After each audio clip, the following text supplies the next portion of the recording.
ರಾಮಾಯ ರಾಮಭದ್ರಾಯ ರಾಮಚಂದ್ರಾಯ ವೇಧಸೆ ರಘುನಾಥಾಯ ನಾಥಾಯ ಸೀತಾಯಾಃ ಪತಯೇ ನಮಃ. ಹರಿ ಓಂ. ಸುಂದರಕಾಂಡದ ಹಿಂದಿನ ಸಂಚಿಕೆಯಲ್ಲಿ ಹನುಮಂತ ದೇವರು ಸೀತಾಕೃತಿಯ ಸಂದರ್ಶನವನ್ನು ಮಾಡಿ ರಾಮದೇವರು ಕೊಟ್ಟು ಕಳಿಸಿದಂಥ ಆ ಉಂಗುರವನ್ನು ಸೀತಾಕೃತಿಗೆ ಕೊಟ್ಟು ಸೀತಾಕೃತಿಯಿಂದ ಚೂಡಾಮಣಿಯನ್ನು ಸ್ವೀಕಾರವನ್ನು ಮಾಡಿದ್ದಾರೆ. ಅದಾದ ಮೇಲೆ ಮುಂದೇನಾಯಿತು? ಆ ಮಧ್ಯದಲ್ಲಿ ಹನುಮಂತ ದೇವರು ಮತ್ತು ಸೀತಾಕೃತಿ ಇಬ್ಬರು ಮಾಡಿದ ನಾಟಕ ಗಮನಿಸಬೇಕು. ಅಲ್ಲೇನು ಮಾಡಿದ್ರು? ಯದ್ಯಪ್ಪೇ ತನ್ನ ಪಶ್ಯಂತಿ ನಿಶಾಚರ ಗಣಾಸ್ತುತೆ ದ್ಯುಲೋಕಚಾರಿಣ ಸರ್ವೇ ಪಶ್ಯಂತ್ ಋಷಯೇವಚ. ಮಧ್ವಾಚಾರ್ಯರು ಹೇಳ್ತಾರೆ, ಅಲ್ಲಿ ಹನುಮಂತ ದೇವರು ಮಾಡಿದ ಕೆಲಸ ಏನು ಅಂತಂದರೆ, ಅಲ್ಲಿರುವಂಥ ರಾಕ್ಷಸರುಗಳೆಲ್ಲ ಮದ್ಯಪಾನಾದಿಗಳನ್ನು ಮಾಡಿಕೊಂಡು ಮಲ್ಕೊಂಡ್ಬಿಟ್ಟಿದ್ದಾರೆ. ಅಲ್ಲಿ ನೋಡಲಿಕ್ಕೆ ಯಾರೂ ಇಲ್ಲ. ವಿಡಂಬನೆಗೋಸ್ಕರ ಹನುಮಂತ ದೇವರು ಆ ರೀತಿ ನಟಿಸಿದರು ಅಂತ ಹೇಳ್ತಾರೆ. ಯಾರಿಗೋಸ್ಕರ ನಟನೆ ಮಾಡಬೇಕು? ಯಾರು ಇದ್ದರೆ ನಟನೆ ಮಾಡಬೇಕಪ್ಪ. ಯಾರೂ ಎದುರಿಗಿಲ್ವಲ್ಲ. ಅಲ್ಲಿರೋ ರಾಕ್ಷಸರುಗಳೆಲ್ಲ ಮಲ್ಕೊಂಡು ನಿದ್ದೆ ಮಾಡ್ತಾ ಇರೋ ಕಾಲಕ್ಕೆ ಎಲ್ಲರೂ ಮದ್ಯಪಾನಾದಿ ಅಂತ ಹೇಳ್ತಾರೆ ಇಲ್ಲಿ. ಯಾಕೆ ಅಂತಂದರೆ, ಮೊದಲೇ ರಾಕ್ಷಸರವರು, ಅವರಿಗೆ ಮದ್ಯಪಾನ ಅವಶ್ಯ ಬೇಕೇ ಬೇಕು. ಆ ಮದ್ಯಪಾನವನ್ನು ಮಾಡಿ ಎಲ್ಲರೂ ಮಲ್ಕೊಂಡ್ಬಿಟ್ಟಿದ್ದಾರೆ. ಯಾರಿಗೂ ಎಚ್ಚರಿಲ್ಲ. ಹಾಗಾದರೆ ವಿಡಂಬನೆಗೋಸ್ಕರವಾಗಿ ನಾಟಕೀಯವಾಗಿ ಹನುಮಂತ ದೇವರು ಸೀತಾಕೃತಿ ಹತ್ರ ಗೊತ್ತಾಗಲಿಲ್ಲ ಅನ್ನೋ ಹಾಗೆ, ಹುಡುಕದ ಹಾಗೆ ಇವೆಲ್ಲ ನಾಟಕ ಮಾಡಿದ್ರಲ್ಲ, ಯಾಕೆ ಅಂತ ಪ್ರಶ್ನೆ ಬಂದರೆ ಅದಕ್ಕಿಲ್ಲ ಅಂತಾರೆ, ದ್ಯುಲೋಕಚಾರಿಣ ಸರ್ವೇ ಪಶ್ಯಂತ್ ಋಷಯೇವಚ. ಇಲ್ಲಿ ಏನಾಯಿತು? ದ್ಯುಲೋಕಚಾರಿಣ ಅಂದರೆ ಯಾರು? ದ್ಯು ಅಂದರೆ ಆಕಾಶ, ದ್ಯುಲೋಕಚಾರಿಣ ಅಂದರೆ ದೇವಾಹ ಋಷಯಶ್ಚ ಪಶ್ಯಂತಿ ತೇಷಾಂ ನಿದ್ರಾ ಅಭಾವಾತ್. ದೇವತೆಗಳಿಗೆ ಋಷಿಗಳಿಗೆ ನಿದ್ದೆ ಇರೋದಿಲ್ಲ, ಅವರು ನಿದ್ದೆ ಮಾಡೋದಿಲ್ಲ.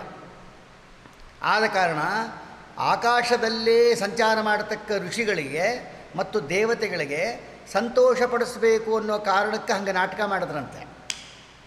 ನೋಡು ನಮ್ಮ ಹನುಮಂತ ದೇವರ ಮಹಿಮೆ ಹೇಗಿದೆ, ಎಂಥ ಸರ್ವಸಮರ್ಥರಾಗಿದ್ದರೂ ಕೂಡ ಅಸಮರ್ಥರಂತೆ ವರ್ತಿಸ್ತಾ ಇದ್ದಾರೆ, ಎಷ್ಟು ನಾಟಕ ಮಾಡ್ತಾ ಇದ್ದಾರೆ ಅಂತ ಅವರ ನಾಟಕದ ನಡವಳಿಕೆಯಿಂದ ದೇವತೆಗಳನ್ನು ಮತ್ತು ಋಷಿಗಳನ್ನು ಸಂತೋಷಪಡಿಸಬೇಕು ಅನ್ನೋದು ಉದ್ದೇಶ ಇತ್ತು. ಅಷ್ಟೇ ಅಲ್ಲ, ದೈತ್ಯಾನಾಂ ಎಲ್ಲರಿಗೂ ತೇಷಾಂ ವಿಡಂಬನಾಯೇವ ದೈತ್ಯಾನಾಂ ವಂಚನಾಯ ಚ ಪಶ್ಯತಾಂ ಕಲಿಮುಖ್ಯಾನಾಂ ವಿಡಂಬೋಯಂ ಕೃತೋ ಅಭವತ್. ಇಲ್ಲಿ ಏನಂದರೆ ಕೃತೋ ಭವೇ. ಏನು ಮಾಡ್ತಾರೆ? ದೇವತೆಗಳು ಋಷಿಗಳು ನೋಡಿ ಹನುಮಂತ ದೇವರ ಮಹಿಮೆ ಅಂತ ಸಂತೋಷ ಪಡ್ತಾರೆ. ಆದರೆ ಕಲಿ ಮೊದಲಾದಂಥ ರಾಕ್ಷಸರು ಕೆಲವರು ಇರ್ತಾರೆ, ಅವರು ನಿದ್ದೆ ಮಾಡ್ತಾರೆ. ಅವರಿಗೆ ಹನುಮಂತ ದೇವರು ಅಸಮರ್ಥರು, ಅವರಿಗೆ ಜ್ಞಾನ ಇಲ್ಲ, ಅವರಿಗೇನು ಗೊತ್ತಾಗಲಿಲ್ಲ, ಅದಕ್ಕೆ ಎಲ್ಲ ಕಡೆಗೂ ಹುಡುಕಾಡಿದರು, ಕಷ್ಟಪಟ್ಟರು ಅಂತ ದೈತ್ಯರು ತಿಳ್ಕೋಬೇಕು. ಅವರಿಗೆ ಕನ್ಫ್ಯೂಸ್ ಮಾಡಲಿಕ್ಕೆ ಅವರ ನಡವಳಿಕೆ ದೇವತೆಗಳಿಗೆ ಋಷಿಗಳಿಗೆ ಸಂತೋಷವಾಯಿತು, ಇವರಿಗೆಲ್ಲ ಸಂದೇಹ ಬಂತು. ಓ, ಹನುಮಂತನಿಗೂ ಅಜ್ಞಾನ ಇದೆ, ಅಸಾಮರ್ಥ್ಯತೆ ಇದೆ ಅಂತ ತಿಳ್ಕೋಬೇಕು ಅನ್ನೋ ಉದ್ದೇಶಕ್ಕೆ ಆ ನಾಟಕವನ್ನು ಮಾಡಿದ್ರು ಅನ್ನೋದನ್ನು ಮಧ್ವಾಚಾರ್ಯರು ತಿಳಿಸ್ತಾರೆ. ಅದಕ್ಕೆ ತಾನ್ನೇವ ಮೂಲ ರೂಪ ಸೀತಾಯಾ ಭೂಷಣಾನ್ನೇವ ಸೀತಾ ಸಾಮರ್ಥ್ಯ ದ್ವಿಧಾ. ಭೂಷಣಾನಿ ದ್ವಿಧಾ ಭೂತ್ವ ಅಂದರೆ ಪರಮಾತ್ಮನ ಲಕ್ಷ್ಮೀದೇವಿಯರ ಮತ್ತು ದೇವತೆಗಳ ಅವರ ಆಭರಣ ಇನ್ನೊಂದು ರೂಪದಿಂದ ಅವರು ಬಂದರೆ, ಅವರ ಆಭರಣಗಳು ಕೂಡ ಅವರ ಜೊತೆಗೆ ಇನ್ನೊಂದು ರೂಪದಿಂದ ಬರ್ತವೆ ಮೈಮೇಲೆ. ಅಂದರೆ ಅವರು ಹಾಕ್ಕೊಂಡಿರುವ ಆಭರಣಗಳೂ ಕೂಡ ಅಂಶ ಉಳ್ಳದ್ದು. ಅಂದರೆ ಅರ್ಥ ಏನು?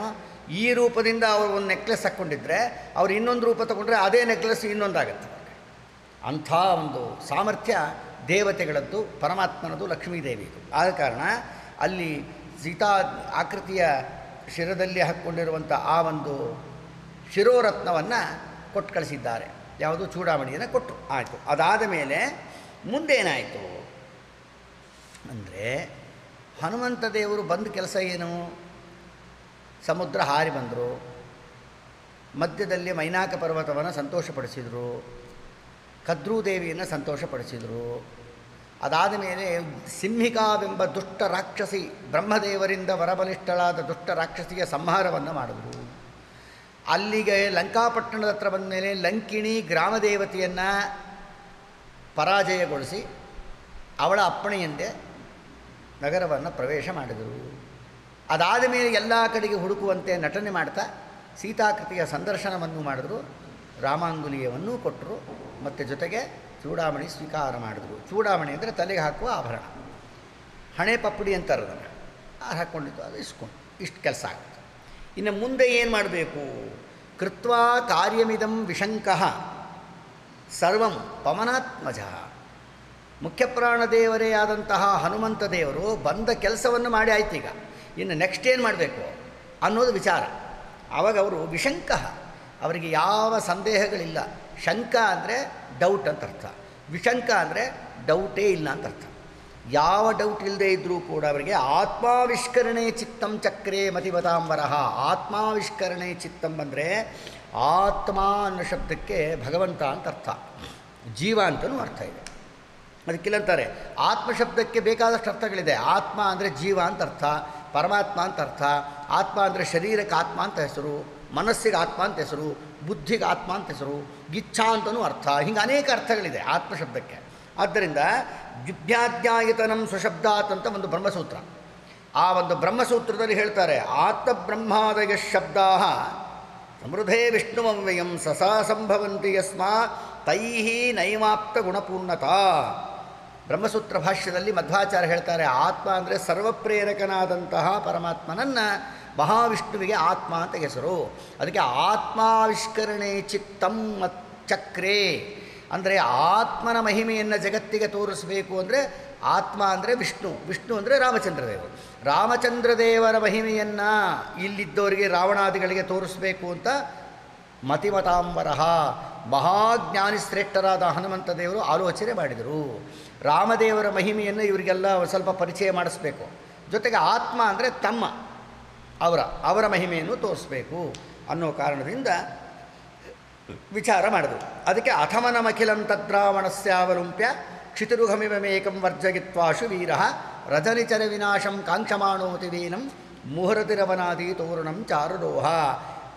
ಅತ್ಯಂತ ಪರಾಕ್ರಮಶಾಲಿಗಳಾದಂತಹ ಸೀತಾಕೃತಿ ಕೂತಂತಹ ಆ ಶಿಂಶುಪಾ ವೃಕ್ಷವನ್ನು ಬಿಟ್ಟು ಇನ್ನು ಉಳಿದಿದ್ದು ಅಶೋಕವನದಲ್ಲಿ ಇದ್ದಂಥ ಎಲ್ಲ ಗಿಡಗಳು, ಮರಗಳು, ಮತ್ತೊಂದು ತೊಲೆಗಳು ಎಲ್ಲ ಕಿತ್ ಬಿಸಾಕ್ಬಿಟ್ರು, ಧ್ವಂಸ ಮಾಡಿ ಹಾಕಿಬಿಟ್ರು ಆ ಒಂದು ದೊಡ್ಡ ವನವನ್ನು. ಸೀತಾಕೃತಿ ಕೂತಿರೋ ಜಾಗವನ್ನು ಬಿಟ್ಟು ಇನ್ನು ಉಳಿದಿದ್ದೆಲ್ಲ ನಾಶ ಮಾಡಿಬಿಟ್ರು. ಇದರಿಂದ ನಮಗೇನು ತಿಳಿಯುತ್ತದೆ ಅಂದರೆ ವ್ಯಾಖ್ಯಾನಕಾರ ತಿಳಿಸ್ತಾರೆ, ಶಾಸ್ತ್ರಕ್ಕೆ ಉಪಯೋಗಕ್ಕೆ ಬರುವಂಥ ಪದಾರ್ಥಗಳನ್ನು ಬಿಟ್ಟು ಭಗವಂತನ ತತ್ವಜ್ಞಾನಕ್ಕೆ ಸಾಧನೆ ಅಂತ ಯಾವ ಪದಾರ್ಥಗಳಿರ್ತಾವೋ ಆ ಪದಾರ್ಥಗಳನ್ನು ಬಿಟ್ಟು ಇನ್ನು ಉಳಿದ ಪದಾರ್ಥಗಳನ್ನು ತುಚ್ಛ ಭಾವನೆಯಿಂದ ನೋಡಬೇಕು. ಇದ್ಯಾವುದು ಶಾಶ್ವತ ಅಲ್ಲ ನಮಗೆ ಅಂತ ಚಿಂತನೆ ಬರಬೇಕು ಅನ್ನೋ ಕಾರಣಕ್ಕೇ ಸೀತಾ ಆಕೃತಿ ಅಂದರೆ ಸಕಲ ವೇದಾಭಿಮಾನಿನಿ, ಸಕಲ ವೇದಗಳ ಚಿಂತನೆಯನ್ನು ಮಾಡುವುದೇ ನಮಗೆ ಪ್ರಧಾನ. ಅದು ಬಿಟ್ಟು ಉಳಿದಿದ್ದೆಲ್ಲ ಅಪ್ರಧಾನ ಅಂತ ತೋರಿಸ್ಬೇಕಾಗಿತ್ತು. ಆದ್ದರಿಂದ ಸೀತಾ ಆಕೃತಿ ಅನಂತ ವೇದಗಳಿಗೆ ನಿಯಾಮಕಳಾಗಿದ್ದಾಳೆ. ಸೀತಾದೇವಿಯರು ಮಹಾಲಕ್ಷ್ಮೀ ದೇವಿನೇ. ಅನಂತ ವೇದಗಳನ್ನು, ಉಪನಿಷತ್ತುಗಳನ್ನು, ಬ್ರಹ್ಮಸೂತ್ರಗಳನ್ನು, ಮಹಾಭಾರತವನ್ನು, ಭಾಗವತಾದಿ ಗ್ರಂಥಗಳನ್ನು, ಮೂಲರಾಮಾಯಣ, ಪಂಚರಾತ್ರ ಆಗಮಾದಿಗಳನ್ನು ಸರಿಯಾಗಿ ವಿಶೇಷವಾಗಿ ಸದ್ವೈಷ್ಣವ ಗ್ರಂಥಗಳನ್ನು ಅಧ್ಯಯನ ಮಾಡಬೇಕು ಅನ್ನೋದನ್ನು ಸೂಚನೆ ಮಾಡುತ್ತೆ. ಸೀತಾಕೃತಿ ಕೂತಿರುವ ಮರವನ್ನು ಏನೂ ಡಿಸ್ಟರ್ಬ್ ಮಾಡದೇ ಇದ್ದಿದ್ದಕ್ಕೆ ಅಂದರೆ ನಮಗದು ಪ್ರಧಾನ. ದೇವರ ಜ್ಞಾನಕ್ಕೆ ಸಹಕಾರಿಯಾದ ಪದಾರ್ಥಗಳು ಅಂತ ಏನಿದೆಯೋ ಅದನ್ನೆಲ್ಲ ನಾವು ಗೌರವಿಸಬೇಕು. ದೇವರ ಸೇವೆಗೆ ಉಪಯೋಗವಾಗದೇ ಇದ್ದ ಪದಾರ್ಥ ಯಾವುದೇ ಆಗಿದ್ದರೂ ಅದು ತುಚ್ಛ ಭಾವನೆಯಿಂದ ನೋಡಬೇಕು ಅನ್ನೋದನ್ನು ಹನುಮಂತ ದೇವರು ತೋರಿಸಿಕೊಟ್ಟು ಅಲ್ಲೇನಾಯಿತು, ಎಲ್ಲ ಗಿಡ ಮರಗಳನ್ನೆಲ್ಲ ಕಿತ್ತಿ ಹಾಕಿದರು. ಯಾಕೆ ಅಂದರೆ ಅದು ರಾವಣನಿಗೆ ಪ್ರೀತಿಯಾಗುವಂಥ ಒಂದು ವನ. ರಾವಣನಿಗೆ ಆ ವನದ ಮೇಲೆ ಭಾಳ ಪ್ರೀತಿ ಇತ್ತು. ಅದಕ್ಕೆ ರಾವಣನಿಗೆ ಮತ್ತೊಬ್ಬರಿಗೆ ದುಃಖ ಕೊಟ್ಟರೆ ಏನಾಗುತ್ತೆ ಅಂತ ಅನುಭವ ಆಗಬೇಕು ಅವನಿಗೆ.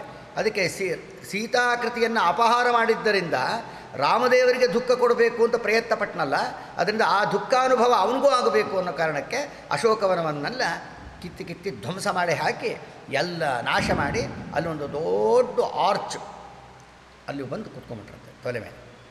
ಹೋಯ್ತು, ರಾವಣನಿಗೆ ವಿಷಯ ಹೋಯ್ತು. ಅದಕ್ಕೆ ಇಲ್ಲಿ ಅಂತಾರೆ, ಆಶು ವೀರಃ ಕ್ಷಿತಿರುಘಮಿವಮೇಕಂ. ಮಹಾನುಭಾವರಾದಂಥ ಹನುಮಂತ ದೇವರಿಗೆ ವೀರ ಅಂತ ಕರೆದಾರೆ. ವೀರ ಅಂದರೆ ಏನು ಡೆಫಿನೇಷನ್ ಕೊಡ್ತಾರೆ. ಆರಬ್ಧಸ್ಯಾಂತಗಾಮಿ ಯಃ ಸಹ ವೀರ ವೀರ ಅಂದರೆ ಒಂದು ಕೆಲಸವನ್ನು ಮಾಡಲಿಕ್ಕೆ ಶುರು ಮಾಡಿದ ಮೇಲೆ ಆ ಕೆಲಸ ಮುಗಿಯೋ ತನಕ ಅವ್ರು ಬಿಡಲ್ಲ, ಅವರನ್ನು ವೀರ ಅಂತ ಕರೀತಾರೆ. ಯಾವುದಾದ್ರು ಒಂದು ಕೆಲಸ ಕೈ ಹಾಕೋದು, ಅದು ಯಾಕೋ ನಮ್ಮ ಕೈಲಿ ಆಗಲ್ಲ ಬಿಡಪ್ಪ, ಬಿಟ್ಬಿಡೋಣ, ಡ್ರಾಪ್ ಮಾಡಿಬಿಡೋಣ ಅಂತ ಅನ್ನೋದು ವೀರರ ಲಕ್ಷಣ ಅಲ್ಲ. ವೀರ ಅಂದರೆ ಒಂದು ಕೆಲಸ ಕೈ ಹಾಕಿದ್ದಾನೆ ಅಂದರೆ ಆ ಕೆಲಸ ಮುಗಿಸಿದ್ದಾನೆ ಅಂತಲೇ ಅರ್ಥ. ಅದು ವೀರರ ಲಕ್ಷಣ. ಅದಕ್ಕೋಸ್ಕರವಾಗಿ ಅಂಥ ವೀರರಲ್ಲಿ ಅಗ್ರಗಣ್ಯರು ಹನುಮಂತ ದೇವರು. ಆದ ಕಾರಣ ಬಂದ ಕೆಲಸ ಪೂರ್ಣ ಮುಗಿಸ್ಬೇಕು.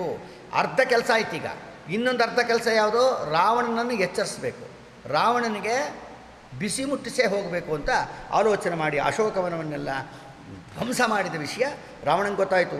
ಅಥಶೃಣೋದ್ದಶಾನನ ಕಪೀಂದ್ರ ಚೇಷ್ಟಿತಂ ಪರಂ ದಿದೇಶ ಕಿಂಕರಾನ್ ಬಹುಂ ಕಪಿನ್ ನಿಗೃಹ್ಯತಾಮಿತಿ. ರಾವಣನ ಹತ್ರ ಆ ವಿಷಯ ಹೋಯ್ತದು.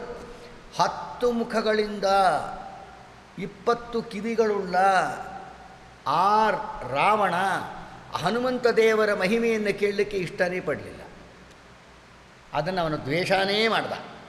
ಅಂದರೆ ಯಾಕೆ ಹೇಳಕ್ಕೆ ಹೊರಟ್ವಿ, ದೇವರು ಕೊಟ್ಟ ಅವಯವಗಳನ್ನು ದೇವರ ಸೇವೆಗೆ ದೇವರು ಕಿವಿ ಕೊಟ್ಟಿದ್ದಾನೆ, ನಾಲಿಗೆ ಕೊಟ್ಟಿದ್ದಾನೆ, ಕಣ್ಣು ಕೊಟ್ಟಿದ್ದಾನೆ, ಕೈ ಕೊಟ್ಟಿದ್ದಾನೆ, ಕಾಲು ಕೊಟ್ಟಿದ್ದಾನೆ. ಕಣ್ಣು ಪರಮಾತ್ಮನನ್ನು ನೋಡಿ ಸಂತೋಷ ಪಡಬೇಕು, ನಾಲಿಗೆ ಭಗವಂತನ ಸ್ತೋತ್ರವನ್ನು ಮಾಡಿ ಸಂತೋಷ ಪಡಬೇಕು, ಭಗವಂತನ ಕಥಾಶ್ರವಣವನ್ನು ಮಾಡಿ ಕಿವಿಯಿಂದ ಸಂತೋಷ ಪಡಬೇಕು, ಮನಸ್ಸಿನಿಂದ ಭಗವಂತನ ತತ್ವಜ್ಞಾನವನ್ನು ಮನನ ಮಾಡಿ ಸಂತೋಷ ಪಡಬೇಕು, ಕೈಗಳಿಂದ ಭಗವಂತನ ಪೂಜಾ ಮಾಡಿ ಸಂತೋಷ ಪಡಬೇಕು, ಕಾಲುಗಳಿಂದ ತೀರ್ಥಯಾತ್ರೆಗಳನ್ನು ಮಾಡಿ ಸಂತೋಷ ಪಡಬೇಕು, ಉದರ ದೇವರ ನೈವೇದ್ಯದ ಪ್ರಸಾದವನ್ನು ತಿಂದು ಹೊಟ್ಟೆಗೆ ಸಂತೋಷಪಡಿಸಬೇಕು. ಹೀಗೆಲ್ಲ ಶಾಸ್ತ್ರದ ನಿಯಮ. ಆ ರಾವಣಂಗೆ 10 ತಲೆ ಅಂದರೆ 20 ಆಯ್ತಲ್ಲ ಕಿವಿ, 20 ಕಿವಿಗಳು ಇದ್ದು ಏನು ಪ್ರಯೋಜನ ಆಯಿತು? ಹನುಮಂತ ದೇವರ ಜೀವೋತ್ತಮತ್ವ, ಅವರ ಸಾಮರ್ಥ್ಯ, ಅವರ ಜ್ಞಾನ, ಅವರ ಓಜಸ್ಸು, ಅವರ ತೇಜಸ್ಸು, ಅವರ ಪರಾಕ್ರಮವನ್ನು ತಿಳಿಕೊಳ್ಳುವ ಯೋಗ್ಯತೆ ಇರುವಂಥ ವ್ಯಕ್ತಿ ಅಲ್ಲ ರಾವಣ, ದುಷ್ಟ. ಅದಕ್ಕೆ ಶ್ರವಣಾಯ ಶಾಸ್ತ್ರದಲ್ಲಿ ಹೇಳ್ತಾರೆ, ಶ್ರವಣಾಯ ಸತ್ಕಥಾಯ ನಯತೇತೆ ತವ ಪುಣ್ಯಕೀರ್ತನಸ್ಯ ಅಪಿತವ್ಯ ವಿಚಾರಿ ಲೋಕವಾರ್ತಾ ಶ್ರವಣಾಯೈವ ಮಹಾದರಂ ಪ್ರಯಾತಃ. ಆ ಸಂದರ್ಭದಲ್ಲಿ ಕಿವಿ 1000 ಮೈಲು ದೂರ ಇರುತ್ತಂತೆ. ಭಗವಂತನ ಕಥಾ ಎಲ್ಲರೂ ನಡೀತಾ ಇದ್ದರೆ, ಹರಿಕಥೆ ನಡೀತಾ ಇದ್ದರೆ, ಭಜನೆ ನಡೀತಾ ಇದ್ದರೆ, ಸ್ತೋತ್ರ ಪಾರಾಯಣಗಳು ನಡೀತಾ ಇದ್ದರೆ ಅದನ್ನು ಕೇಳೋದಕ್ಕೆ ನಮ್ಮ ಕಿವಿ 1000 ಮೈಲು ದೂರ. ಅಪಿತವ್ಯ ವಿಚಾರಿ ಲೋಕವಾರ್ತಾ ಶ್ರವಣಾಯೈವ ಮಹಾದರಂ ಪ್ರಯಾತಃ. ಸಾಂಸಾರಿಕ ವಿಚಾರಗಳು, ಅಪ್ರಯೋಜಕವಾದ ವಿಚಾರಗಳು, ಮತ್ತೊಬ್ಬರು ಬೈಯುವ ವಿಷಯ, ಮತ್ತೊಬ್ಬರಿಗೆ ತೊಂದರೆ ಕೊಡೋ ವಿಷಯ, ಇಂಥದ್ದೇನಾದ್ರು ಇತ್ತು ಅಂದರೆ ಏನು ನಮ್ಮ ಕಿವಿ ಎಷ್ಟು ಚುರುಕಾಗಿಬಿಟ್ಟಿರುತ್ತೆ. ಅದಕ್ಕೋಸ್ಕರ ಆ 2ನೇದನ್ನು ಬಿಡ್ರಿ, ಮೊದಲನೇದನ್ನು ಹಿಡ್ಕೊಳ್ರಿ. ಭಗವಂತನ ಕಥಾ ಶ್ರವಣ ಮಾಡೋದರಲ್ಲಿ ಕಿವಿ ಆಸಕ್ತವಾಗಿರಬೇಕು. ಮತ್ತೊಬ್ಬರು ಬೈಯೋದನ್ನು ಕೇಳೋದರಲ್ಲಿ ನಮ್ಮ ಕಿವುಡ ಆಗಬೇಕು. ಬೇಡ. ಮತ್ತೊಬ್ಬರಿಗೆ ದ್ರೋಹ ಮಾಡಬೇಡಿ, ಮತ್ತೊಬ್ಬರಿಗೆ ತೇಜೋವಧೆ ಮಾಡಬೇಡಿ, ಮತ್ತೊಬ್ಬರ ಜೀವನ ಹಾಳು ಮಾಡಬೇಡಿ, ಮತ್ತೊಬ್ಬರಿಗೆ ತೊಂದರೆ ಕೊಟ್ಟು ಸಂತೋಷ ಪಡಬೇಡಿ. ಅವರೇನಾದರೂ ದುಃಖದಿಂದ ಕಣ್ಣೀರು ಹಾಕಿದರೆ ಆ ಕಣ್ಣೀರು ನಿಮ್ಮ ವಂಶವನ್ನೇ ಸುಡುವ ಕಾಡಿಗಿಚ್ಚಾಗತ್ತೆ ಅಂತ ಮಹಾಭಾರತದಲ್ಲಿ ಹೇಳ್ತಾರೆ. ದ್ರೌಪದಿ ದೇವಿಯರು ಹೇಳ್ತಾರೆ ಮಾತನ್ನು. ಅದರಿಂದ ತುಂಬ ಎಚ್ಚರಿಕೆ ಇರಬೇಕು. ಇರಲಿ, ಪ್ರಕೃತ ಆ ದುಷ್ಟನಾದ ರಾವಣನಿಗೆ ಈ ವಿಷಯ ಹೋದ ಮೇಲೆ ಅವನೇನು ಮಾಡ್ದ ರಾವಣ? ಹನುಮಂತ ದೇವರ ಈ ಮಹಿಮೆಯನ್ನು ಕೇಳಿದ ಮೇಲೆ ರಾವಣ ಎಲ್ಲ ದೂತರನ್ನೆಲ್ಲ ಕರೆದು ಹೇಳ್ದ. ಏನು ಹೇಳಿದ ರಾವಣ? ಮುಂದಿನ ಸಂಚಿಕೆಯಲ್ಲಿ ನೋಡೋಣ. ಹರಗೇ ನಮಃ.